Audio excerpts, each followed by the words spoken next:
Okurejera hari Dr. Paul Nsiyareta urumukuru w'irwaro rya Kihere Center ya Kana yagamba hambaro rw'abakazi abarukujanjabirwa hirwareri umubuherezo butebekanisiibwe kukora abakazi benda bwire binyi hano bamwe n'abacyara binenda baba bari binyi cyati n'umwanya wo kugumamu n'ubwo kurindiramo washanga barenda kuzara buri kwezi abakazi barikurenga 215 nubo barukwija hirwareri kandi irwareri narubasa gukora abakazi 95 bonka kandi waza kuzamu statistics ingaka 20 population ya n'umwanya tene kwa turazahisa abacyara bagingana na 9 na bashatu 95 kwezi icyama isantura hereza abandi abantu binya bari kugama inde miwani kandi kidareto kwatagana kwabasha.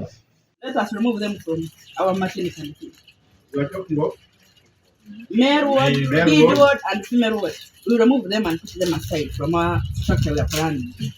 So that we don't tell get the theater where it is supposed to be and we put there things which are not meant to be there. Then where will the mothers go?